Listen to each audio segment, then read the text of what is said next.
lasagna. That 666, that's gematria. With the Clint, with the kids on genitalia. Yeah, they filming and they stalking, no they watching ya. No they watching ya, don't let them pry on ya. Inside your fucking head like some Tylenol. Death by numbers, area 51. They try to shut you up when you want to some. Well, I'm really excited to have you guys on. Because you guys are actually the reason why I woke up.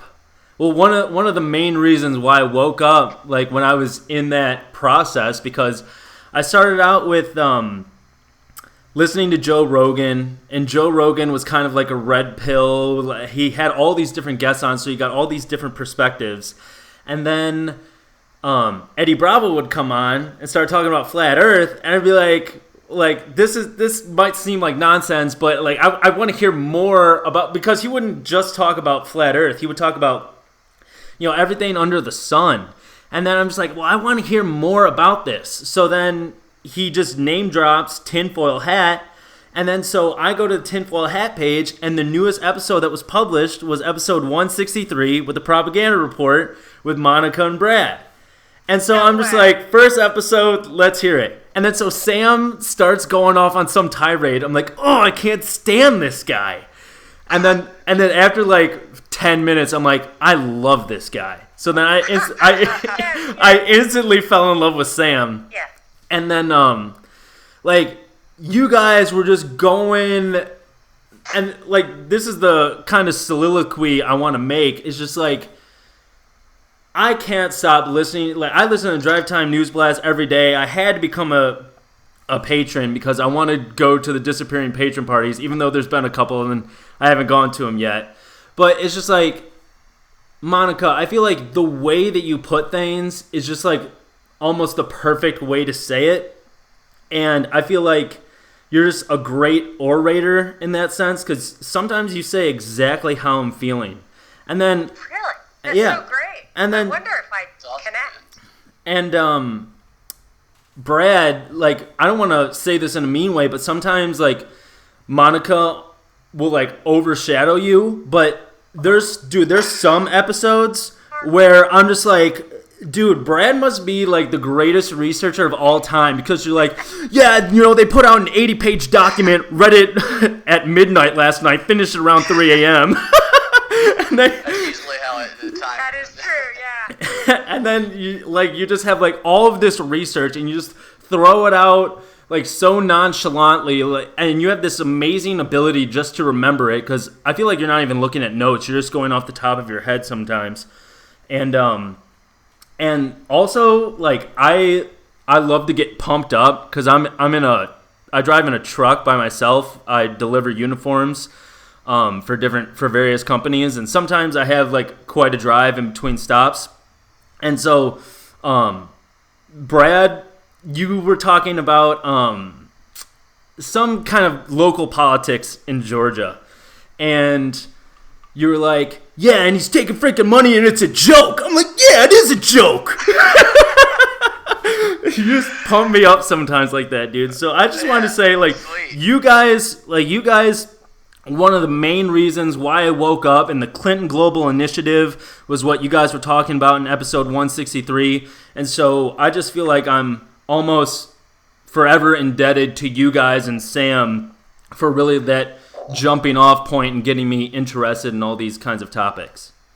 I hope we didn't ruin your life by pulling the scales from your eyes. Seriously. No. I mean, I honestly couldn't imagine passing the time with anything else. And before I was doing what I was doing now, I was driving for FedEx. And so I was doing like 6 to 10 hour days and I was just listening to nonstop podcasts. And so I got like a PhD in conspiracy theories and, you know, politics and exercise and just like everything under the sun, because I just had so much time to fill with listening to podcasts and stuff like that. What state are you in? Did I miss that? Wait, I just sent you something. I'm in Texas now. Yeah, I just sent you a mug. Yes. You didn't get it yet, but not yet. No. Told me in my car. So Yeah, I lived in Texas for a long time, and I come from a long line of truckers. So I can imagine your scene. Yeah. And I'm sure you have a lot of miles because Texas is big. Well, I mean, I know you're not going border to border, but yeah. it has expanses. It's just way more spread out. I'm from New York originally, where it takes 2 hours to go 15 miles. Seriously. Yeah. Like, that's no joke. And actually, that's true in LA also. But in Texas, it's a little bit different. You get some kind of breathing room in your travels. Yep. And you guys were talking about, because I actually moved from the Chicago area to Austin. But then you guys were talking about on an episode maybe last week or 2 weeks ago, like, all these people are moving to Austin. Joe Rogan's in Austin. All these Cali people are going to Austin. You're like, you better watch out. Like, Austin's going to be the next spot. I'm like, no! I'm sorry. I was ready to go to Austin. I know. I should care a little bit more about the impact of my words, but I just tell you what I think. We're just renting in LA. We were planning to move to Austin. And I just panicked when I saw all these people from LA. Everybody I talked to, I start talking to people, and they're like, "Oh, sorry, I hate to break this to you, I'm moving." And I'm like, "You're moving to Austin, aren't you?" Yeah. It's like, And then they're talking on the radio about how Texas might even be a purple state, which is just unbelievable. And I'm like, yeah, they're sending everybody from California to go vote blue in Texas. But Austin was always kind of pretty liberal. And it may survive if people go there who like it for what it is. So, I don't know. I like Austin, and I probably will end up in Austin anyway. But I just hope it doesn't get too LA-y. Yeah, no, I'm thinking the same exact thing. It's happening in Georgia as well. Yes, they brought the films there. Yeah. That was terrible. And they're talking about Trump's going to be here on Friday giving a speech, and Biden's wife was here. We got his wife. We didn't get Biden, but she was here last week, I think. Because they think that it's a swing state now. At least that's what they're claiming. Yeah, and she put Texas on her list, too. Wow. Yeah. I know, isn't that ridiculous? I mean, whatever. Yeah, and, we get to talking about some of this stuff. You guys know that Trump's rally, where was it? I think it was by Georgetown University. It was on Division Street. I'm just like, oh, that's so perfect. Yeah, that's where they held the campaign rally, was on Division Street. Yeah.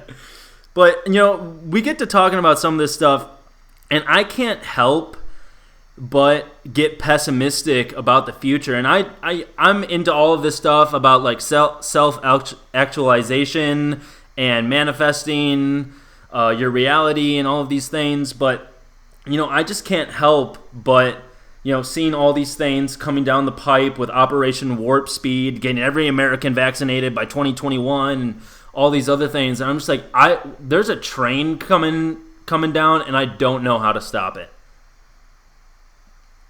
If you guys have any thoughts. I feel the same way.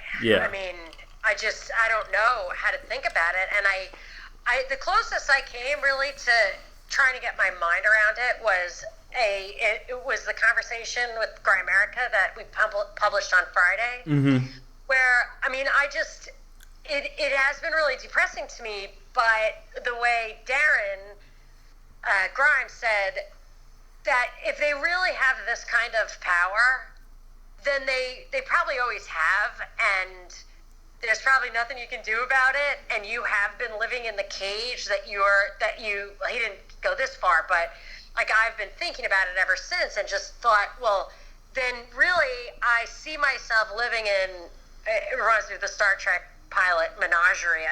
I see myself living in this zoo or cage in the future, but I think we've been living in it all along. Ever since kind of the Constitution didn't matter anymore. We talk about it as if it matters, but it really didn't matter. Like, once you had Roe versus Wade, or actually it was the Interstate Commerce Clause under, I think, FDR, where it just started, and maybe Ike with the roads. It just, once the 10th Amendment died, it's really, or actually even the Civil War. The Civil War kind of, it was total overreaching. It denied the right to secede, and once you had that, then we really aren't living under the system that we think we're living under. And I just realized that now I can no longer deny that. Like the scales have been peeled from my eyes yet again. And I think, maybe I just need to get comfortable with it because I was living like that before. But that comes under the category of like these articles I've been reading where it's like, yeah, just accept it. It won't hurt so much if you just accept it and if you just go along with it. And as my husband was quoting Rick and Morty, he was like, just let this happen. It's like totally, it's like totally sick and twisted to think like that. But it may be the reality. And I do feel like it's kind of a POW type way of thinking, a prisoner type thinking where you're kind of in solitary. You never got that phone call. Nobody knows you're there. Nobody's coming to help you. And you're always going to live there forever. And then they're like, you know what? But we have a nice garden, and you get 3 squares and a cot. And, I mean, what are you going to do? Yeah. And honestly, like, I'm starting to think that way. And that's like a terrible way to think. That makes my soul sad. Makes me want to go to church. But the churches are closed. Yeah. And for good reason. Or it makes me want to go to a bar. And the bars are closed, or it makes me want to get some exercise, but the gyms are closed. So I think they're covering all the bases and making sure that our minds just kind of bust through to the other side of acceptance. I think it's about focusing on what can be done individually, about the obstacles in front of you. I think when we think about it as this big superstructure, almost subhuman super villain type, then of course it's going to be overwhelming because we give, I think, too much credit to humans as though they have abilities above and beyond. They might have technology above and beyond, but abilities, they're still subject to human flaws, human bias, and I don't think they're monolithic. And I think trying to think about how do I take them down as an individual is an overwhelming, impossible task. I think what you can do on your own, and it's like thinking about it like the Matrix. You can see all the wiring inside the web, and you can maneuver through that wiring in ways that you were unable to maneuver before and actually accomplish things that previously you might have thought you weren't able to accomplish because propaganda had drilled it into your head that you couldn't do certain things. So that's how I try to think about it. I try to think about it as by recognizing the way these things work, it's a gift because it enables you to overcome boundaries and obstacles that previously you wouldn't even try to overcome because you didn't think you could. Oh yeah, and I'm not giving up, man. I mean, I go marching out with my signs and like I feel so goofy when I go out there with a COVID is a hoax sign. And then, people are honking at me, fuck you! And I'm just like, yeah. Dude, you can only imagine. But then some people are like, hell yeah! So, like, I feel good and bad about it because, like, some people are awake, but then some people, dude, the vitriolic response that you get from some of these people when you tell them that you don't think that there is a virus or anything like this. And I was actually a little disappointed. I know you guys had Isaac Weishaupt on recently, and I love that dude. I listened to a bunch of his stuff. But he was saying how he didn't, people are out there saying that you can't catch a virus at all and all of this stuff. And I'm just like, Isaac, dude, because he's said this stuff periodically throughout his podcast, like before he looked into vaccines, he was like, oh, well, this vaccine hysteria is probably overblown. Then he did like a eight-part episode on vaccines. He's like, he was having a conversation with Jay Dyer, and he was just like, yeah, I think I'm now what you call an anti-vaxxer. And then Jay Dyer's like, welcome to the club. And so I'm just like, Isaac, look into diseases spreading because, I did a shit ton of research for my last podcast on the corona hoax and like listening to all these guys and Dr. Andrew Kaufman and Monica, who's that guy that you really like? Oh, I think you're muted, Monica. So sorry. It's I'm all just good. trying to make sure I don't give you some noise or anything. But yeah, so David Crow. David Crow. The guy I love. And there's also Thomas Cowan, who's a doctor. I think it might have been one of the last interviews David Crow did. And I just read a book called Virus Mania by a couple of German guys, a journalist and a doctor out of Germany. That was very informative. Then there was the Inventing the AIDS virus, which a listener sent me. Thank you, a different Johnny, better Johnny. And that had an intro by Carrie Mullis, who is the Nobel laureate, who got the Nobel Prize for inventing the PCR test, which is being misused, according to Carrie Mullis, who died in August, weirdly, a year ago. And then the other author it's Peter Duesberg, who is a Berkeley researcher, and he basically got isolated, pushed out into the cold for writing that book and for just tracing the roots of this HIV/AIDS misconnection. But those guys are all kind of on to this idea that viruses, it's called germ theory for a reason. That's kind of where I leave it.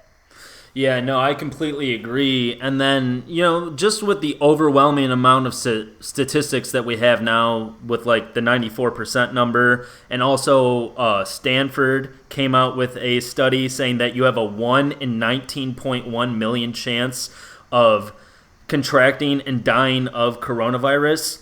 I was like, if that isn't the silver bullet, I don't know what is at this point. But I mean, it's just the steady stream of propaganda that keeps coming out that have people believing it all. And the masks, everywhere you go, you see everybody wearing masks, you think everybody's believing it. But then if you go to the grocery store and you see me with a mask, I never have it over my nose. But I wear it in just so I can get in. But then you see me... wear it on the back of your head? Yeah. Chin diaper. Oh, I went to this place in Austin called Boehner's the other day with my girlfriend, and our server was doing the triple mask, double glove. I'm just like, the shield. Yeah. I'm like, are you kidding me right now? Well, a lot of times I sympathize with people who are just trying to work, and to be honest, I think they can't let on any kind of suspicion because this stuff does have so much signaling value. That's what it's there for.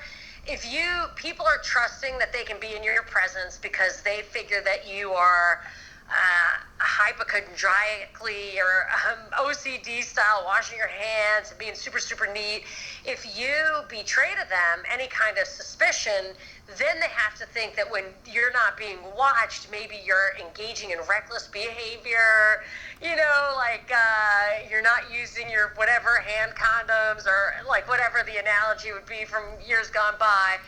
But I feel like in order to not be super scrutinized, you want to kind of be in the straight and narrow. So if I have to breathe and take my mask out, I'm in California, so if I have to breathe, I want people to think that it's like, I really don't want to, but I'm desperate for air, rather than thinking that I'm like a scoff COVID, I don't believe it, so I don't care. That's because they treat you differently. So if you go into a store and they don't respect those kind of rules and all that, then they feel like you might call somebody on them, that they don't want to, it really is like that kind of dystopian, totalitarian thing where people are always nervous that somebody's going to know what they really think, and you have to speak in code. It's out of both history and the books like 1984. It comes also out of like Chinese or German history, and also out of this dystopian sci-fi stuff that we were given. And every story in the media about masks, it always, they pick this one instance of one person doing something that they can frame as crazy, and they portray this image of people who don't wear masks as being these homicidal lunatics, that the CDC literally putting out a warning that someone without a mask might come into your store and try to choke your employees. That's gonna make people like, oh shit, every time somebody without a mask comes on, and it's going to create this tension, even if they don't want to be wearing a mask themselves. And I know I've walked in a few times forgetting about the mask. Usually it's when I'm on my phone, and I get about halfway into the store, and I'm kind of like, oh shit, I don't have my mask on. Yeah. And then suddenly, people who might have looked at me before and I wouldn't have thought anything of it, it's now amplified. And I'm like, why are these people looking at me? So I'm trying to make my way out like an operative, sneaking behind things, nobody can see me. It's insane. There's a story the other day on an airplane. There was a guy who got thrown off an airplane, physically thrown off, drug off. People were shouting at him. It's called COVID-19 because he was only wearing a face shield. And the article is referring to him as an anti-mask. Can you imagine putting on a face shield and still getting portrayed as an anti-masker? See, now I was telling my girlfriend, I'm like, you know what? The face shield might be the move because then you don't have anything directly over your mouth. And then people will just be like, oh, he's got the face shield. Like, that's fine. But then, like, I can actually breathe. How disgusting it is. Yeah. It's just like plastic. Like, think about that. It's like a sneeze guard at a salad bar. Like, nothing could be grosser in my mind than just this piece of plastic that if there is, like, infectious spit spewing out of your face, like, do you really want it dripping on? It makes me want to puke just thinking Better about that than a face mask. Whatever. People aren't washing them. People are reusing the same face mask. Totally. Of course. Oh, yeah. And I got in this Uber the other day. And he had a giant plexiglass plastic dividing between, like, the driver's portion and the passenger portion of the car. And it was just covered in, like, spittle and, like, all this stuff. I'm like, gross, dude. I'm like, you couldn't just wipe this thing down before I got in here or something? But yeah, it's like the masks are like sweaty T-shirts, the ones that, because the kids all have the gator ones, the ones they say are worse than wearing no mask. Yep. And they wear them around their wrist and they sweat in them and then they put them on. I'm like, what is this accomplishing? Well, that might be improving their immune system.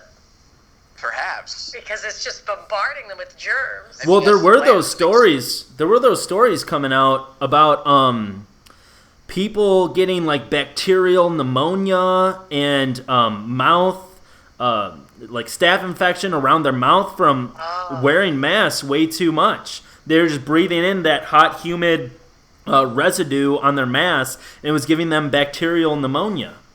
Yeah, this is one thing that I do, like, I think of terrain theory and even miasma theory and germ theory, and I think, how do you, if you have, like, a real colony of some kind of bacteria that can eat human cells, and you make that colony big and strong at the same time that you're weakening the human cells a bit, like depriving it of oxygen or bombarding it with carbon dioxide or whatever, then if you put those two things together, then yes, you're going to have an infection take root, I think. I mean, I never did get a chance to follow up with David Crow about bacteria because we only talked about viruses, which I think are very different. Mm-hmm. Well, they are very different. But that kind of thing where you're offering an environment for bacteria to create a robust colony and put it very close to an organ, like a mucous membrane, that you are weakening, I mean, I think that should be something that is in the literature for how they assess the overall health approach that they're taking to this. And they spend all this money on bailing out companies and everything. Very little of the bailout money is going to actual science, to the research, to whatever. And I just think that betrays that they're really not in it for the health, and maybe the opposite. And I was just watching James Corbett's documentary yesterday about the crisis in science and about how 70% of studies are irreproducible and all of these... non-replicability crisis. It's crazy. And then, so you have all these things coming out, and, he leads it off with chocolate, like, eating chocolate every single day actually helps improve weight loss. And then... Yeah, what I think it is, actually, I don't know for sure, but I think that the non-replicability crisis is not because science and the scientific method is flawed. I mean, I'd have to look at his sources and double-check this, but I think that theoretically and actually, randomly controlled trials where you take totally randomly selected people who don't get to say no or don't choose to answer the phone, like really random selection. You control one group by making sure it is completely insulated from the experimental variable, and then you give that other person the variable, and you do it under statistically sound circumstances, double blind, all of that stuff.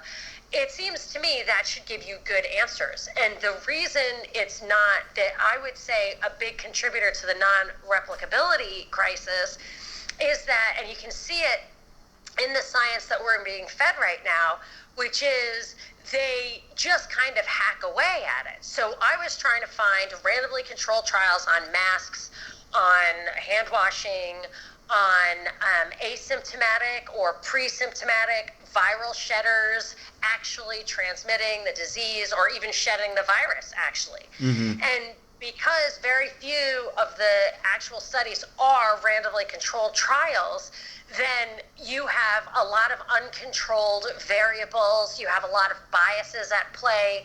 So the science itself wouldn't be bad, but the methods they're like, well, that's the gold standard, that's the ideal in best circumstances, but we have to just hope that these tainting variables offset each other, but that's not okay. And that's where I think that you have even not only is it non-replicable, it's actually contradictory in real time. The same people will will change their minds over time because they're not looking at the original studies with that kind of scrutiny. And that's where I think believe the science thing. It's like, you don't believe science. Science is science. It proves itself. And beyond that, it's just a political thing. Yeah, and they have a clear agenda to, when you have Fauci back in March telling 60 Minutes, almost mocking people who were promoting wearing masks, telling them people don't need to be walking around in masks at all, saying stuff similar to what Trump has said, to what's obvious, that people touch their face too much and it gets dirty, could actually increase the possibility of you getting some sort of germ. I mean, he said this in March, and then fast forward, and they're taking things that Trump said back in March, and they're framing them out of context and making him, he knew about the virus, this and that, but nobody mentions Fauci, because that was the message back then. And now Fauci is saying to wear. In fact, the other day I saw Fauci in an interview tell someone, he was asked about jogging while wearing a mask, and he said that it's kind of like waterboarding, and then being waterboarded, and then he recommended wearing a mask while jogging anyway. That is just so perfect, man. It just shows you the times that we live in, and to your point, the Surgeon General also tweeted in all caps, "Please, people, do not wear masks. We need them for medical workers." In all caps. It's like, why aren't we holding their feet to the fire right now? And you guys mentioned Trump, and I was so happy with when you called out Graham for being like, "Oh, you believe Trump's Batman?" And it's just like, dude, I have been against the Q phenomenon since 2018. And I could never understand. The very moment I knew Trump was 100% controlled, 100% a puppet, is when he gave $100 billion to Saudi Arabia in arms, in missiles and ammo and guns and all this stuff. I'm like, so he's gone. Because we know that the declassified 9/11 documents, I think it was all an inside job and everything like that. But what they've disclosed, with their own stuff, they've said that, 17 of the 18 hijackers or whatever came from Saudi Arabia.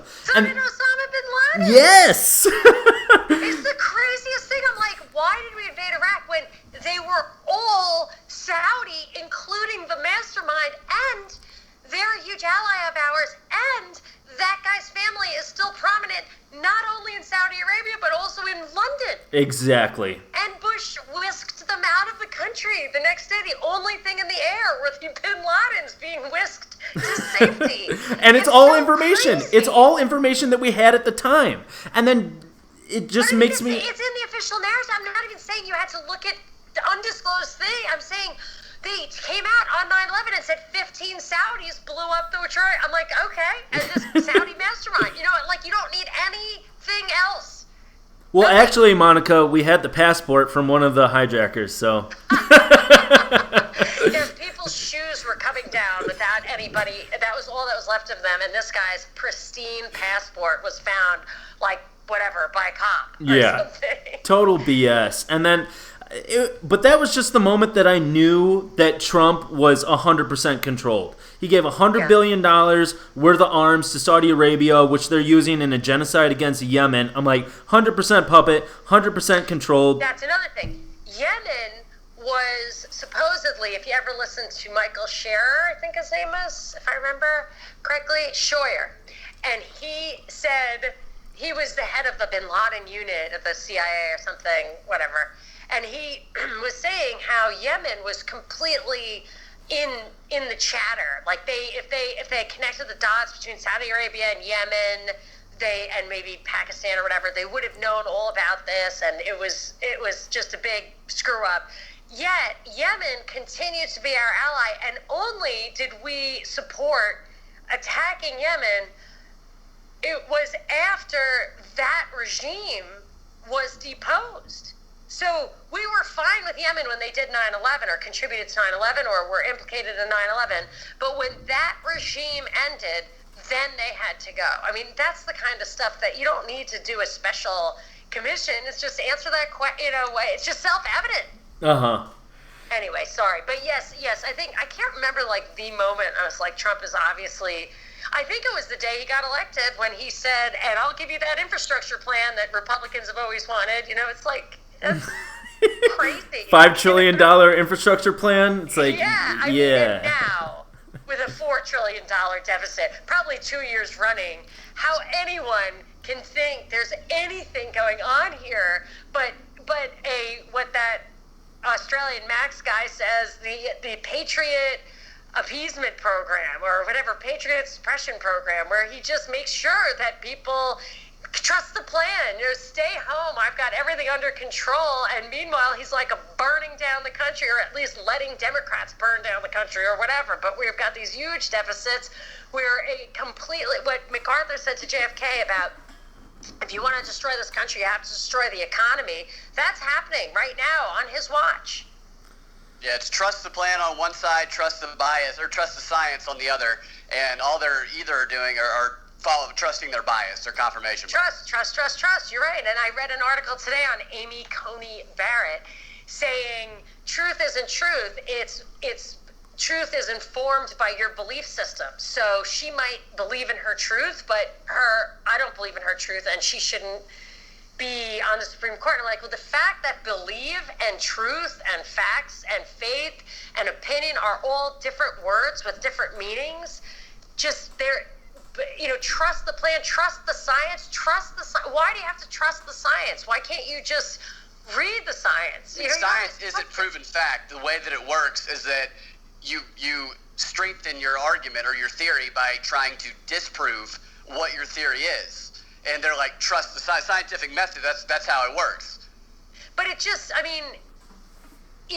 once there is something demonstrated with, I would say scientific certainty, let's say, once something is truly demonstrated, and a lot of times just the observation of your own, of the things that happen around you that you control, that you can see yourself. To me, if you can just see the evidence of your own eyes of causation. That's science to me too.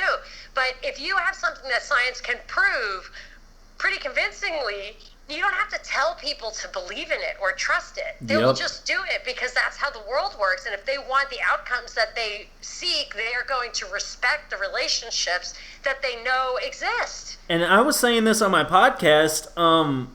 I was like, why do they have to constantly remind us that there's a earth-shattering pandemic right outside of our door? Where are the bodies? They're not stacking up, because if we turned off the TV, put down the cell phones, and we went outside and lived our lives, we would never know there was this chaotic, devastating pandemic wiping out droves of people, because it doesn't exist. Back in the early 1900s, you think they needed to be reminded that there was a pandemic going on? Bodies were piling up, apparently. Do you think that, I will say this, I do know people over this winter who got a weird sickness. It was almost like a cross between the flu, a cold, and strep throat. And we don't get that sick in my house, so I don't know the difference between all that stuff. Like, we're not like people who get super sick all the time, so I don't know, we rarely get the flu. One of my kids did get the flu this year and tested positive for the flu, so I know it wasn't COVID. But They have a flu test?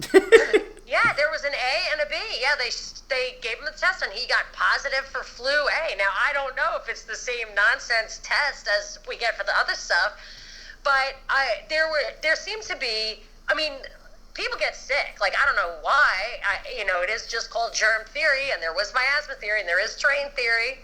And there's toxins, there's radiation, there's malnutrition, there's lack of activity, there's lack of vitamin D, there's stress, like all these things that cause illness, no question about it. And so if you try to, you can't invalidate, I think, that people get sick, because here we're headed into another cold and flu season. People will get sick, and also people do get sick from the vaccination. Like, people do get mild flu-like symptoms after the flu vaccine. That's like considered okay. That's not even considered a pathology of the thing. It's just, so we're going to have that. And I think we just need to, I mean, it's the panic, it's the terror, it's all the implication, it's the policies, it's the stress, it's all these things that people can't get their minds around. And then if you do start to panic and they jam a ventilator down your throat, or they give you something that might make you actually sicker, it just feeds in on itself. So I really don't know how to talk about it in a way that puts people's feet back on the ground. But yeah, like, I just ask people, do you know an unusually high number of people who are seriously ill? That's the question. There's a psychological element to that as well that it's hard to talk about too. Because if I tell you somebody, if I say, don't scratch your elbow itches. Your elbow itches. Don't touch it. Don't touch your elbow. Your elbow, you'll go crazy because you'll have to scratch your elbow. I'm not saying that people aren't feeling. I know people also as well who said they got the flu and it was unlike any flu they've had before. And I'm not saying that that's not true, but what I'm saying is there is an impact that when you hear all these different types of symptoms being repeated over and over and over again, and if you are truly in a state of fear of this, and you're going to start thinking about it, and simply by focusing on those symptoms and then focusing on, do I feel this, is this that, you could, in a way, psychologically create this feeling of symptoms that you've never felt before that may or may not be new, something that you haven't experienced. And I think that, Dr. Thomas Cowan talks about this, and I've listened to a bunch of podcasts about this, and it's the electric universe, man. I mean, we're electrical beings, and Dr. Thomas Cowan talks about our heart not being a pump, but like a release valve, and all these kinds of things. So I too remember it was late December or early January when I got sick as a dog. Now, I do remember drinking 3 days heavily prior to that. So that could have played a factor. Yeah. But I do remember getting unusually very sick, and I don't know what to ascribe that to, but from what I know, Dr. Thomas Cowan and all of these other people, there's this really interesting guy. I think his name is Eric Dollard, and he is doing some like Tesla stuff right now where he can make like free energy and like very low capacity. But I mean, he shows his experiments on YouTube and stuff like that. It's very interesting. So who knows if they, were doing a test run of 5G or something like that. And I'm not one of these 5G guys saying like it's going to be the 5G kill grid taking us all out. Like, I think that it's a slow and steady thing with electricity impacting our bodies. Like Dr. Thomas Cowan talks about, he knew this electrician that worked on 5G towers or 4G towers, whatever it was at the time. And he was completely fine, even though these technicians that work on these cell towers have a high morbidity rate. Dude, crazy high suicide rate. Remember Binkley when I threw that out and some caller on WSB was like, stop with your BS, you don't know, don't cite a study if you can't, remember where it was. And I just remembered it distinctly. So at the break, I found it. And it was from the National Institute of Health. And I just was always astounded by the dramatically higher rate of suicide against among people who work on those electrical towers. Well, and that's what I was getting to, is that this guy that Thomas Cowan knew had broken his leg, came back months later with a metal iron rod or aluminum rod in his leg. Then after just like a month or two of being back on the cell towers, was completely ridden with all of these tumors throughout his leg, surrounding the metal pole in his leg. So we know that metal, with these cell towers shooting their beams and everything like that, the metal, it reflects off the metal, and then it creates these tumors. Now, you bring vaccines into it, which have a high concentration of aluminum. You get everybody vaccinated with all this aluminum. You start up, switch on the 5G, and then we have a real situation on our hands. Or at least it's something to watch out for. I wonder about that stuff too. I mean, I notice, even honestly, like, I feel, although I don't feel like people seem sick to me around me, like colds, flus and stuff, I haven't seen much of that. I feel like people are less healthy, probably because they did close the gyms, and there have been fires out here. They told people not to go out. I mean, it seems very obvious that they are controlling the population to a certain kind of behavior and outcome that they want. That doesn't always make logical sense, but there may be an element of that kind of stuff that's bad for you. It's just hard to know.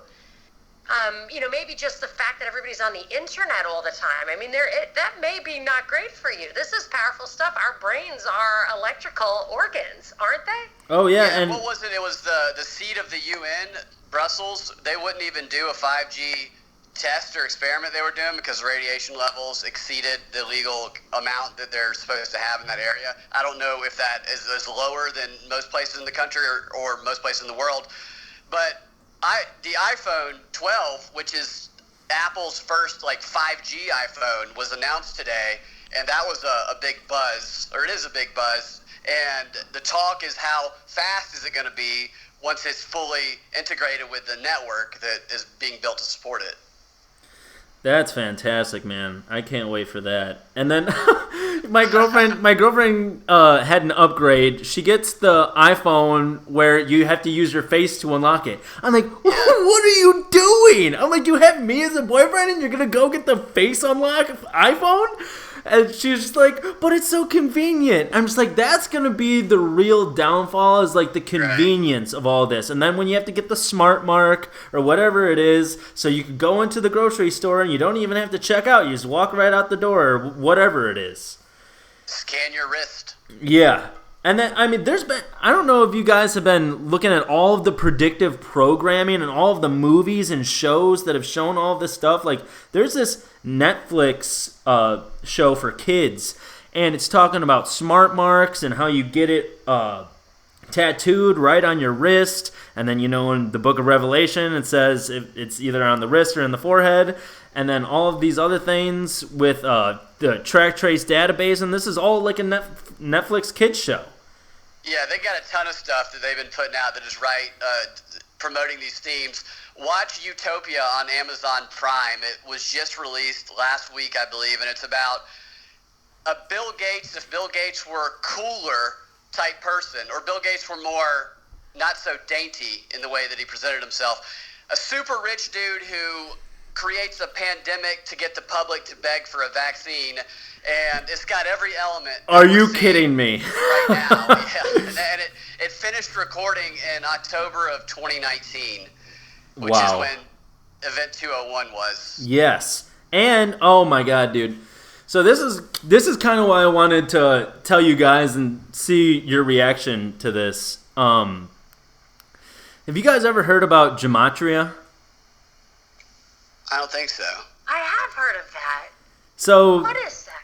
It's kind of just simply described as Jewish numerology, where you assign a letter to each, or you assign a number to each letter of the alphabet. Like a big number in gematria is 26 because. Oh yes, I was just listening to the Higher Side chat. And he was talking to Zach Hubbard. Yes. Yes. Oh my God, Zach! I've been listening to Zach since 2016, but when I first heard him, I thought it was complete bullshit. Yeah, I'm not convinced, but I mean, he Wow. was just rattling off one after the other. So I never. The only thing that makes me wonder about that stuff is if there are 1,000 words associated with an event, 100 of them will have the same number, or 10 of them will have the same number. So you can associate. You know what I mean? You can select if you have the time or you have the algorithm, whatever a program, you can make it happen. But for me, what convinced me is how someone's like Adolfo Nicolas, the leader of the Jesuits. He died on the 225th day of the year, and his name in gematria equals 225. I know, but would you also not say, like, he died on the 225th second, or the 225th minute, or the 225th hour, or, like, that many 225 somethings before something else? Like, I think if you could overlay, I'm not trying to argue because... No. I mean, I think this is really interesting. But I feel like if you can find anything you're looking for if you have enough possible... like variables to choose from, because if you can numerize whatever, quantify is really making it to numbers. Any relationship, some of those relationships are gonna have overlapping numbers. Oh yeah, 100%. But for instance, baseball. The word baseball equals 162. So there's 4 ciphers. Equals 162. 54 and 18. So, and it equals 18 in 2 ciphers. So how many games are there in a season? 162. How many outs are in a game? 54 total, 27 for each team. And then how many innings are there in a game? 9, but each team gets to bat each inning, so there's 18. What's a cipher? You have to explain it to me. Okay. So the first cipher is the English ordinal, where A equals 1, B equals 2, all the way to Z, 26. Yeah. And then there's the full reduction cipher, and these 2 ciphers were laid out in Manly P. Hall's The Secret Teachings of All Ages. He talks about gematria, and he was a 33rd degree Freemason, which also kind of spitballing off of that, Freemasonry was founded in modern Freemasonry was founded in 1717, and the highest order, or the highest degree you can get in the Scottish Rite of Freemasonry is 33. Well, isn't it kind of convenient how Trump on October 1st said that he got coronavirus exactly 1,717 days after his inauguration, and also 33 days before the election? I did see that 33 number. I see 33 a lot. 33 days, and then 1717 after his inauguration. 17, I never heard that number before, right? So I've heard Skull and Bones numbers associated with the Illuminati, with Freemasonry. I've heard that 17, I don't know what it is, 86 number or 1776 number or something like that. I have heard a lot of those numbers, but I never heard 1717 before. Well, and I just yeah. feel like you can back into a lot of that. 33 is a powerful number, and 33 days until the election, that is a number you actually count. Like, people would say, oh, it's 33 days until the election, and so that's a number that seems to have independent significance. So if you're going to match it with something, I'd say okay. And kind of like Zach, I was re-listening to that Higher Side chat thing today. Zach was talking about how Flight 77 crashed into the Pentagon, which is 77 feet tall and is on the 77th meridian. And then one of the firefighters that died in 9/11, his daughter died in a pancake eating contest. Pancake eating contest equals 77. Yeah. And pancake eating, isn't that how he died? Who? You know what I mean? Like, weren't the buildings pancaked? Yep. The pancake theory. Yeah. What was her what was her thing that she did? The number related to her death? 77, like Flight 77 crashed into the Pentagon. Why was it? What? Yeah, What, she eat 77 pancakes? No, serious. pancake eating contest equals 77 in gematria. Oh, okay. So here's my question about I the see. gematria and those things. This is what I have to ask you. Yep. So you said baseball is 162, 54, and 18. Yep. Why? So baseball. One of those numbers, three numerals, and 3 digits, and the other two are 2 digits. Do you always reduce to 1 digit, to 2 digits, or to 3 digits, and how do you decide? So the second cipher is the full reduction cipher where numerology comes in. So A is 1, B is 2, all the way to whatever the 10th letter is. Yep. J. J. The 10th letter would be 1 plus 0 back to 1. So, and then you would just go like that, and then so the 11th would be 1 plus 1 equals 2, and then so on and so forth. So Z would be 2 plus 6 equals 8. That would be that cipher, and you go by each letter. And then you basically, the last two ciphers are just reverse of the first two, which Zach Hubbard he allegedly found those two ciphers throughout his work. But the first two ciphers were in Manly P. Hall, 33rd Degree Freemason, The Secret Teachings of All Ages. So you reduce, so Z is 8? Yes. Okay. So you reduce the entire 26 letters of the alphabet. Every one of those letters is reduced to a single digit number. So Yes. you reuse, so there's like 3 8s. Mhm. 3 different numbers are an 8, right? So Yep. So H is an 8 and Z is an 8. Okay. So then you assign those numbers to the word baseball, and then you add them all together. Yes. Right? And what number do you get? So for the English ordinal, you get 162, and then I believe, Okay, so let me just ask you this. okay. Does anyone ever add 6, 1, and 2? Or is it just 162? Everyone accepts that 162 is the English ordinal of the word baseball. No, you can take it a step further and then reduce the 162 to its single digit number.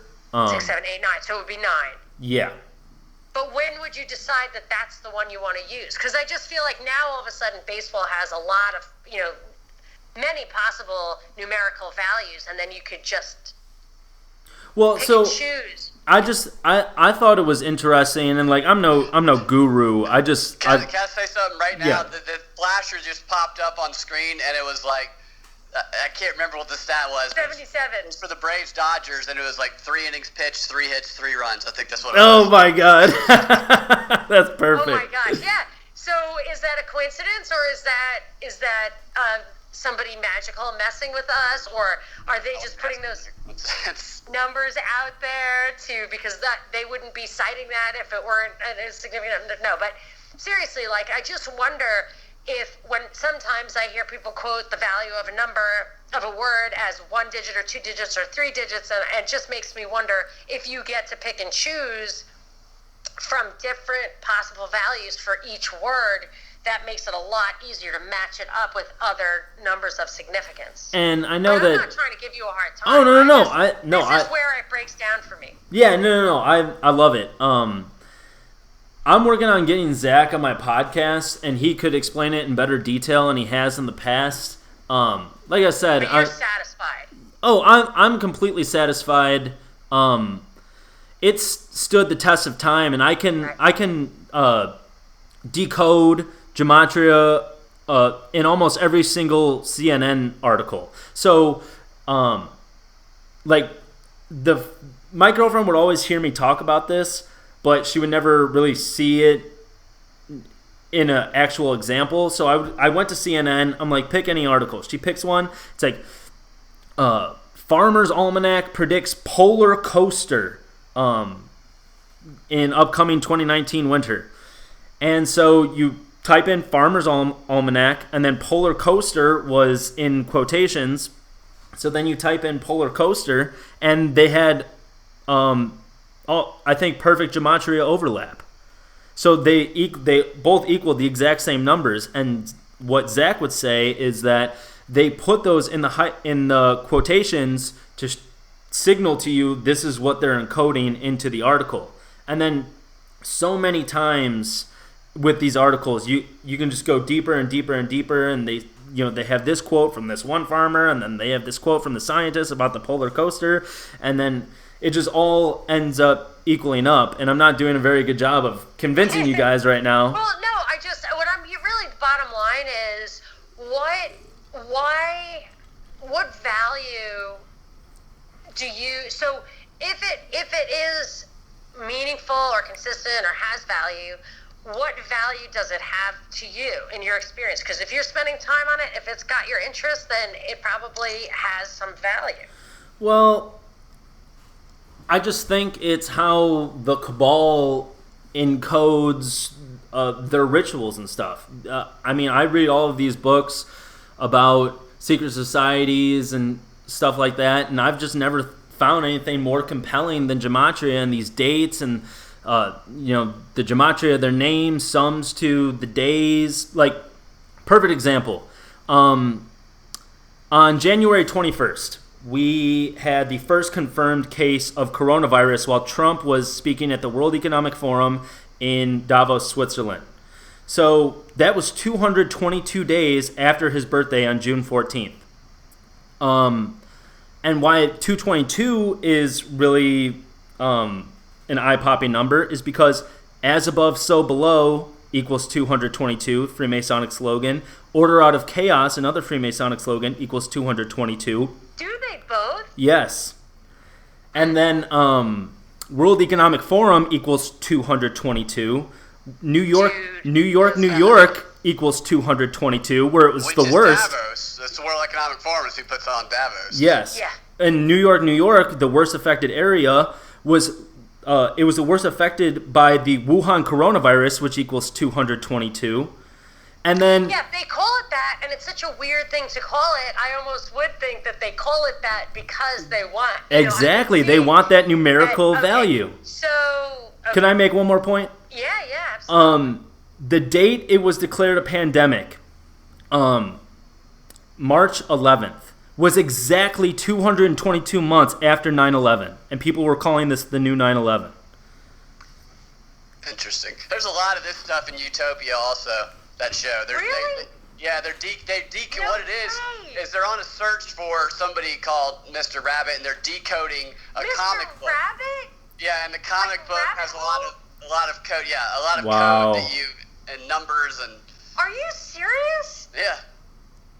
Wow, not because that's not an accident that they have it in there. They're either trying to get us to go down a rabbit hole, with the numbers thing because it's real or it's not real, or they're revealing their method or whatever. And I have to say, what's going on is so bizarre to me. It's so superhuman. It's so transhuman. It's so outside the realm of my biological / spiritual experience that it's just hard for me to believe that these people are operating on this same realm, this kind of heaven and earth realm. Well, and why was Event 201, why did they predict 65 million deaths? Because pandemic equals 65. And who's Mr. Pandemic but other than Mr. Bill Gates? Yeah.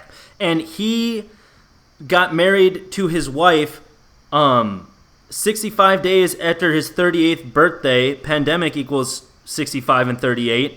And then also that Event 201 was 65 days before Melinda Gates' 65th birthday, where they predicted 65 million dead.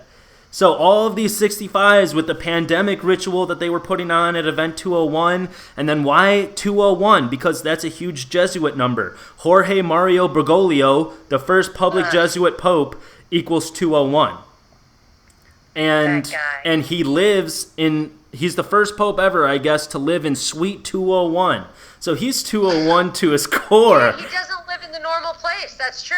And the guy who coined the term coronavirus, his name equals 201. So, I mean... Well, who is that? Coronavirus has been around. Zach put it on his... it's a post on his Gematria Effect news blog. The guy who identified the newest one, or won a long time ago. It was back in '68. Also, when World Trade Center construction began was in '68 as well. 33 years before the towers fell. Yeah, I noticed a lot of number stuff too. I don't know about this particular. It sounds interesting. I want to look into it now. Part of me wonders if they put stuff out there like this to, like you said, Monica, to pull us down the rabbit hole. Yeah. But I also think that It doesn't mean it's not true. These occult communication systems, though, if you read about how they communicate with each other, they do speak in code. They do Can you use tell symbols. us more about that, Binkley? No, I cannot, because I don't know enough. I only know what I've read, and I found it very fascinating. Where did you read it? Just where did you... I did a search of occult communication systems, Right. and it came up, intelligent occult clandestine spy communication systems came up, and they have a whole network of ways they communicate. It's Occult interesting. means secret, so they... Yeah. I mean... And what better way than if they know this knowledge, then they could write a CNN article that just seems completely like off the wall. Like what does that mean? And then you go through it with the gematria, and it's like they got this, they got this, they got this, and a huge number throughout this whole thing was 56. Because coronavirus equals 56, and you had Gavin Newsom saying 56% of Californians might be affected. It's like, where are you getting these numbers, dude? I heard a montage of reports from across the country where it was 33 people diagnosed with coronavirus in San Diego. Yep. 66 people diagnosed with coronavirus in San Antonio. It's all on that number scale. Exactly. And then, I mean, you could just go on forever with this stuff, and I didn't want to rabbit hole for too long because you guys are so interesting on so many other topics. I just wanted to... I know I probably didn't make believers out of you right now, but I mean, some interesting numbers, especially with the 222 and stuff like that. I'm definitely interested, and I was compelled by that THC, and I am keeping an open mind about it for sure. 222. That's the score of the largest, most lopsided college football score in history when Georgia Tech beat Cumberland 222. now you got me thinking, what year? Oh, hey, no, and sports are completely, they follow this game to a T. Like, so the Packers, I'm a Packers fan because I'm from Illinois, and I just hated the Bears. But 1916 is what it was. 1916. But so the Packers were 3-0, and I'm like, I wonder what the Packers equal, and they equal 40. So Green Bay equals 40. So I'm just like, they'll probably win because they got that 4-0 gematria. But then, obviously the counterpoint to that is, oh well, what if they lost? It's like, well, then it didn't work out that time, huh? But I mean, like if you were making money on it at the races, or in the lottery, like if there were a way that you could use it. Oh no, Zach does sports decodes all the time. He actually said that before LeBron had made up his mind, LeBron's going to sign with the Lakers. They won't win the championship this year, but they will win it next year. In his 17th season, he'll win his 17th NBA title, and it will tie the Celtics as the most titles in the league. And this was 2.5 years ago. And so I was telling my brother, I'm just like, Lakers are going to win it this year, even though it's like, oh, well, dude, they got Anthony Davis and they got LeBron James. Of course they're going to win it. And it's just like, well, I don't know. Maybe it's in the numbers for them to win it. If he would have said he's going to win that 17th title with the Lakers inside of a bubble and it's going to happen, then you would have had me sold. In October. Well, we all knew LeBron was going to win no matter what because he's the man of the hour. Oh, all the cult symbolism that he throws out before the games. The Yeah. I mean, he's doing all the devil 666 signs, and when he throws up the baby powder and all that stuff. So he's an interesting character. But also, you guys remember, maybe not you, Monica, but when the Seahawks elected to pass on the 1-yard line and not run it with Marshawn Lynch? Yeah. I remember that. Yep. A couple of years ago, it was ridiculous. So the date was... Obviously, they threw it. The date was February 1st, and it was 2nd and goal on the 1-yard line, so it was 2nd and 1. And it was Russell Wilson's 21st pass attempt where he threw an interception to number 21 with 21 seconds left. And it's just like, damn, dude, they get it so perfect. And I see stuff like that. And then also watching the Packers last year, there was one game where number 33 fumbled the ball in the 33 with 33 seconds left in the second quarter. And you'd be surprised how often that happens when you notice these patterns. Hey, you might be interested in this guy, Paul Kammerer, I think his name was. I read a book, which I've talked about before, by Arthur Kessler called The Tale of the Midwife Toad. And it was in 1925, Paul Kammerer basically disproved Darwin. Like, there was just no way Darwin was right. He proved it, and then he committed suicide in a way that was impossible for him to actually commit suicide. Like, he shot himself in the back of the head. Oh, there's a bunch of times with a cult ritual, they'll hang someone from a doorknob, and that's just kind of a thing. Oh, like the one guy, Carradine. Yeah. And Anthony Bourdain. But let me just tell you about Paul Kammerer, so you know for future reference. He had a coincidence theory. Like, he literally wanted to make scientific this theory of coincidence, that it was not really coincidence. So I just commend you to look up Paul Kammerer. Paul Kammerer. No, I definitely got to look him up. I'm sending it to you. I'm sure that's how you spell his name now. Fantastic.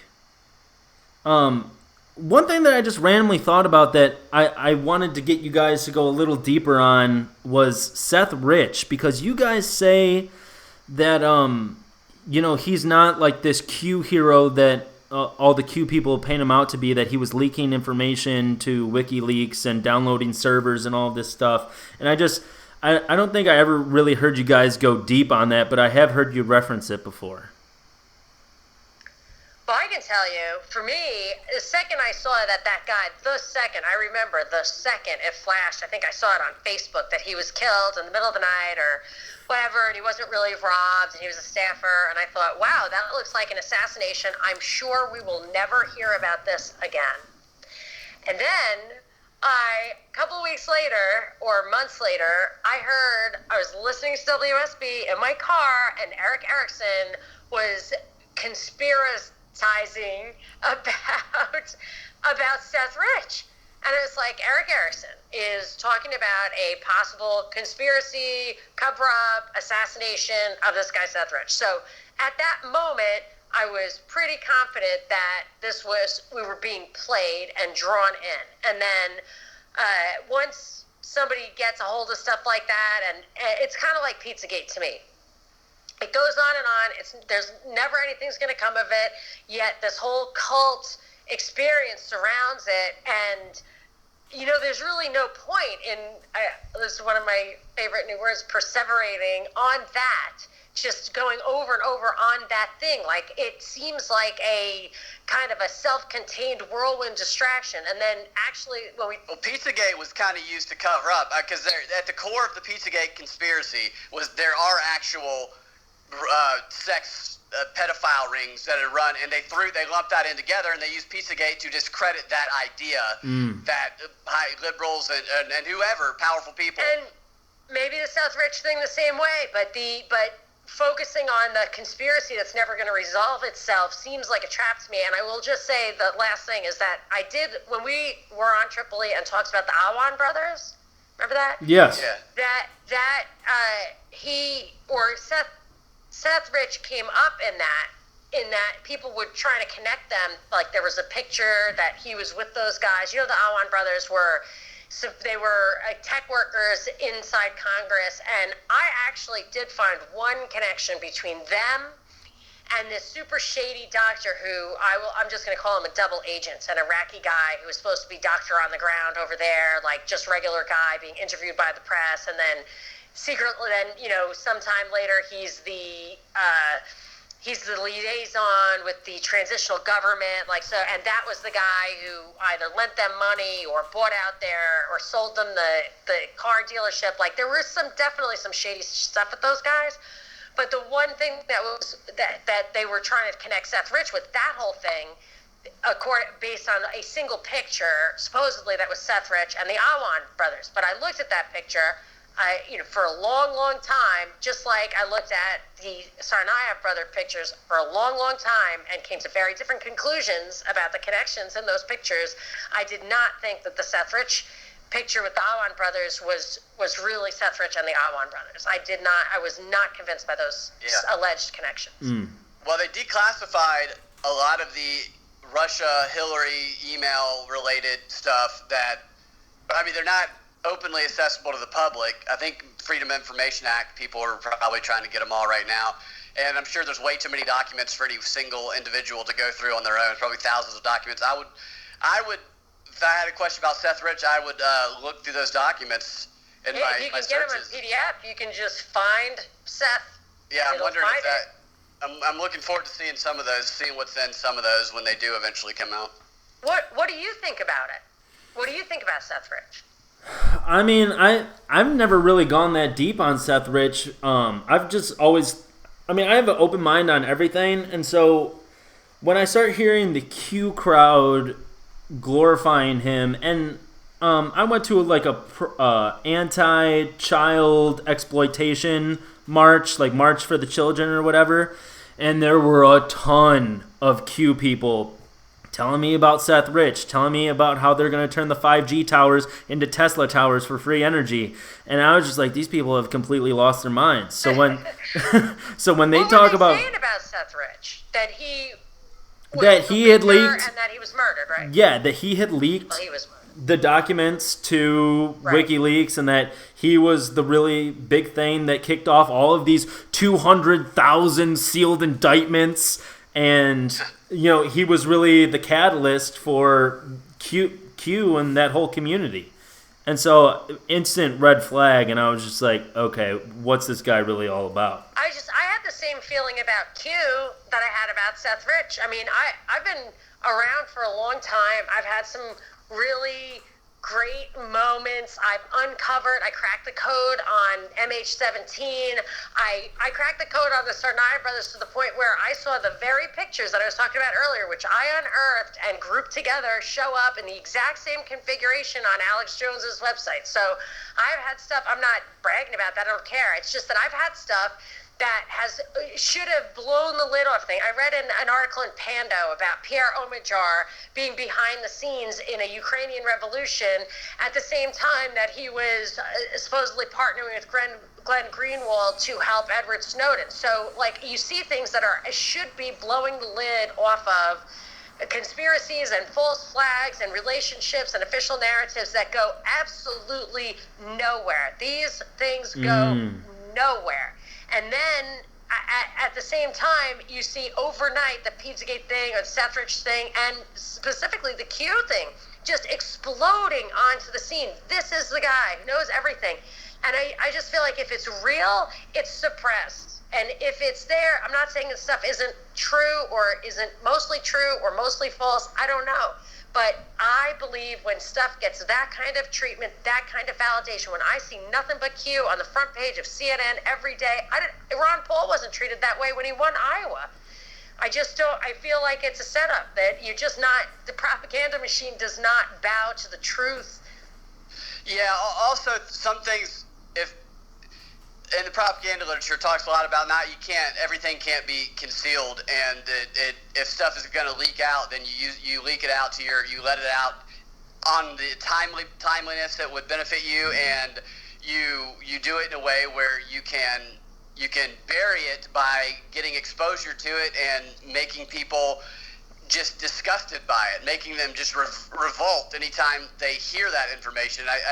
So with Q and with Pizzagate, they created kind of these buckets that there was definitely some kernels of truth at the center of the Pizzagate thing. And anytime an allegation about Jeffrey Epstein would come up around that time, they just go, oh, that's just a Pizzagate thing. Of course, now, a couple of years later, mainstream the truth news has been revealed a little bit more. But back then, anybody who brought up Jeffrey Epstein got thrown into the Pizzagate category, where they might not have even known what Pizzagate was. And same thing is done with Q.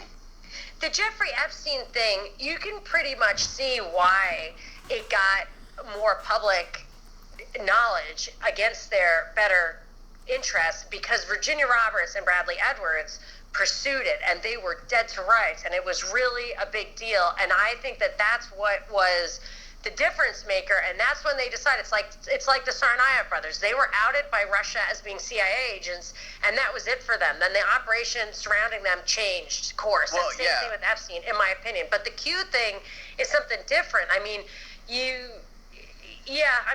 I just can't see it. Anti-masking is a Q theory. Anti-masking was started by Q. Shutdown, lockdowns, protests started by Q. Anything that they don't started by Q. I totally understand what Q is used for. Yeah. I'm saying I don't believe that Q is organic. Oh yeah, I'm not saying it's organic. It just emerged inorganically.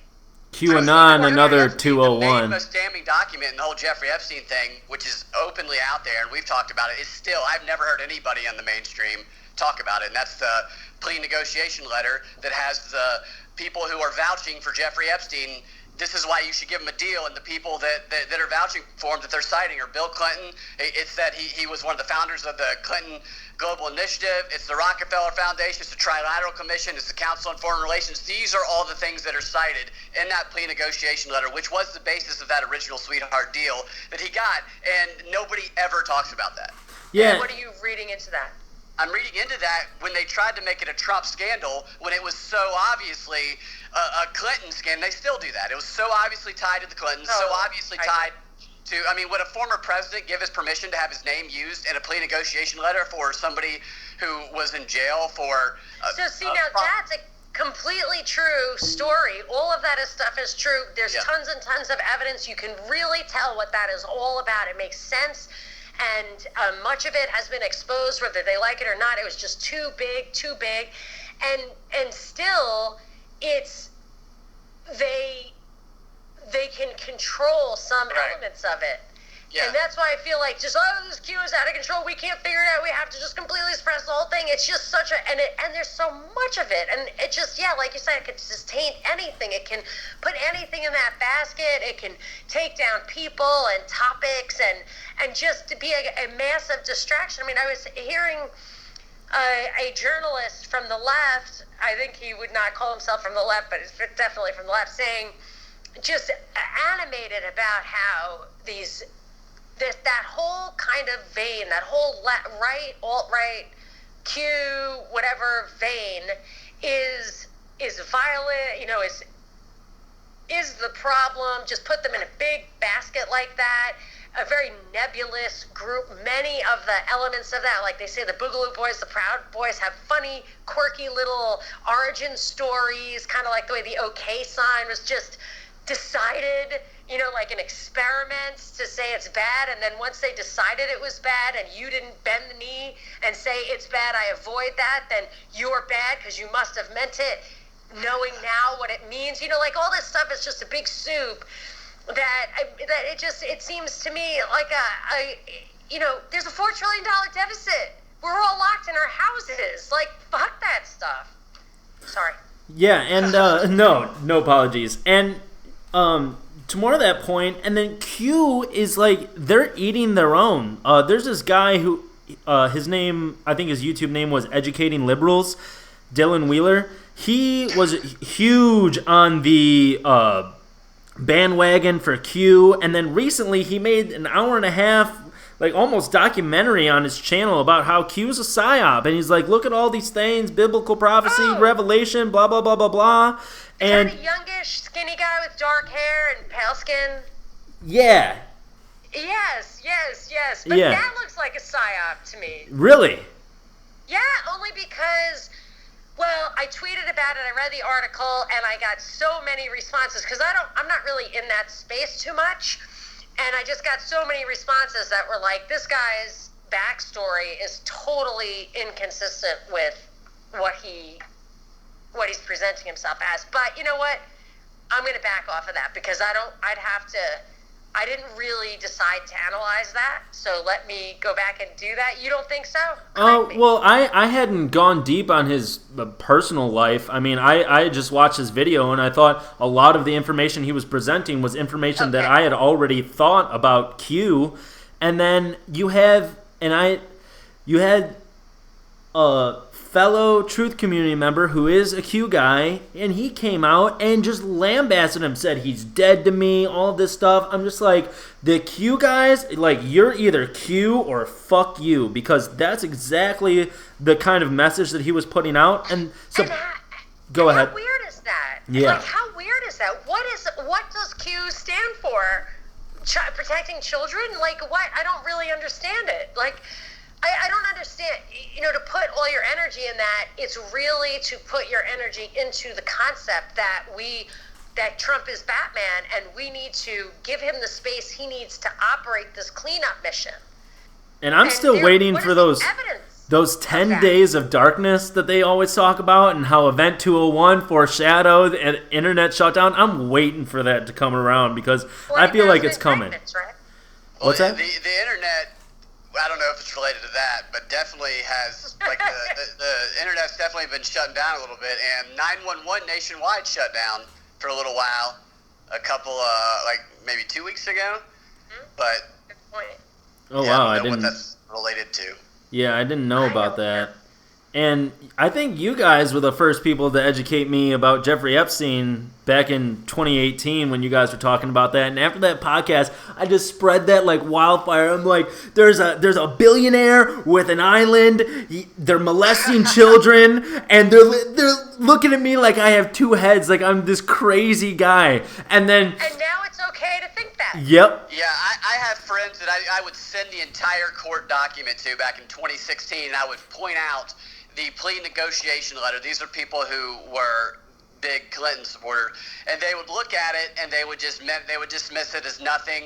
And then fast forward to 2019, 2018, today, they're at the front lines of saying Jeffrey Epstein and Trump are buddies, and I'm like, 4 years ago, you were telling me it doesn't seem like Jeffrey Epstein really did anything because you're not actually reading the document, but now your media is presenting it. It's a whole different story.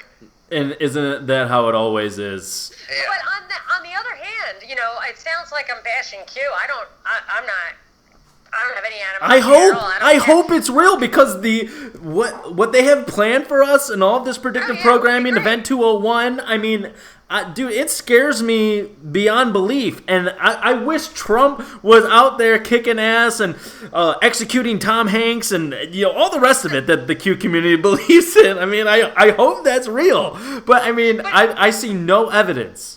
But the flip side is the Russian collusion thing. Yes. So Trump isn't Batman; he's the Joker.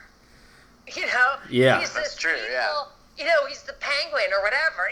He just is one or the other. And I'm like, can't you see that this guy's job is to? He is Truman. Like, he is the guy who's on 24/7. He's just this. It's almost like a soap opera marathon. Like, how long can this character keep it? Like, it's like General Hospital. If it was on 24/7 for 8 years, and the actors just improv the whole time, and they took their showers like on the set, just came back out and that was it. And the meanwhile, like, the whole rest of the country, everything outside that set, while everybody's inside glued to the TV set and they are doing their thing, you have this Twilight Zone dystopia, transforming the countryside from 4 million acres burned in California to chasing everybody out of New York and having Eric Schmidt and Bill Gates reimagine New York from an economic, educational, and healthcare point of view. That is what is happening right now, really, on the books in the mainstream media, while everybody is fixated on this caricature or character, depending on which side of it you turn out. I mean, down to even like the way you can make a cartoon out of his hair. And it's really something you've talked about, Monica, is how he's so sharp. And it's weird for me to give him, compliments, because I'm always dogging him. But I mean, he is so smart, and he's always on. Especially with that Q, when he got that Q question in the press briefing or whatever. Like, it was the perfect answer to lead on the Q community. He's good. I'll give you that. I can't believe how he's always doing it. Oh, yeah. Like, he was a bully. It's like, I cannot believe that at this stage in the play, that these puppets actually can even, you couldn't even see the strings.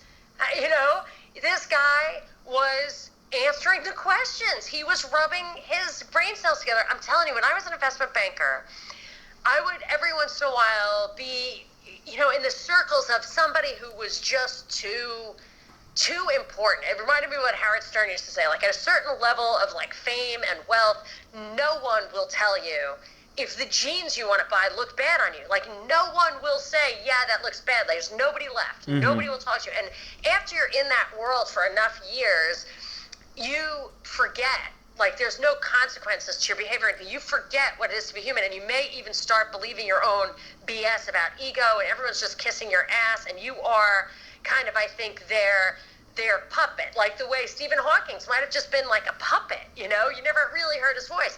And I think about when I've been interactive with those people, they can't really. I've noticed this maybe 3 times. I don't know if it's they look at you like I don't need to talk to you, or I've forgotten how to think on the fly, or I worry so much about what I say that I can't just answer truthfully. Like it's often a weird aura about people like at that level. And I think when you see Biden, like, whether he's addled or scripted or what, like there's just something, there's an uncanny valley. Like there's just something weird about that kind of person. They just don't seem real. You can see with Kamala Harris, she's just acting, and Mike Pence is just wooden. But Trump is answering the questions, and this is not an idiot. And I think part of it is he doesn't drink, he doesn't do anything that could ever, he could never have his guard down. And I feel like... That's what Madonna came out and said today. What? That she never drank or did drugs. Madonna I believe it. Wow. Because she's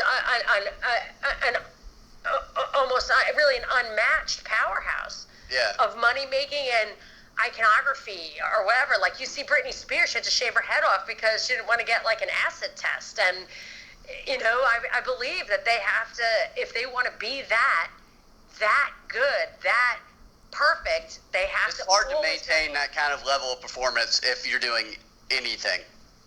And Brad, you've talked about this with Kamala. That moment in the debate with Pence when she was just like, excuse me, I'm talking. That to me was such a scripted moment for her to be like, I'm strong, I'm powerful. And like just like show to the world like I'm not taking it from this white guy. Right, that's exactly what it was, and even Pence laughed at it. I mean, I felt like he was laughing at how blatant, like a staging. This is your time to do this dialogue. It was just so stupid. I mean, it was just like that moment was almost scripted to happen that exact way. I'm sure it probably was. Yeah. She was just waiting. A lot of that. Oh, yeah. But back to Britney Spears, you guys don't think that she was cloned? I've heard those. I haven't even gone down that rabbit hole. If you're gonna clone them. I saw her once, and boy, was she pretty. Like, you think that these people are fake. My husband was on the plane once with Charlize Theron. He's just like, I looked over, and there's just this spectacular woman, and the guy next to me was like, yeah, that's Charlize Theron. And now that I'm in LA, it's like you see people every once in a while. They're like, she has a kid who's 5 that is a trans. She allows that 5 years old. What a great mother. Who, Britney? No, Charlize Theron. Oh, really? Yeah, she takes her. I think as an adopted kid, she takes her around. She promotes how he is a she. And the kid's like 5. The pediatricians have come out and said like you can't. That's not developmentally appropriate. Yeah, she's a beautiful child abuser, is what she is. Yeah. Well, anyway, and some people are just spectacular. the best quote I ever heard on duplicating people was by Dave Chappelle. They're like, Dave, are you a body double? Like, were you cloned? He's like, how the fuck would I know? And I'm just like, that is the perfect answer. Like, if I was, how would I know? But that is a good point. Anyway, guys, I appreciate so much. I want to respect your time, Monica. I appreciate so much you guys coming on. I wanted so badly to have this conversation and just shoot the shit with you guys because you're hands down my favorite researchers, and I respect so much of what you do. And I'd love to join you guys on the next Disappearing Patron Party. Yes, we will see you there, and thank you very much. And I'm sure it seems like we only just touched on a few things, and there's probably a lot more we could get into. So anytime, let us know, and we'll be back. Definitely. Yeah, thanks for having us. It was fun. Yes, thank you so much. Thank you guys very much. Have a wonderful night. Yeah, have a good one.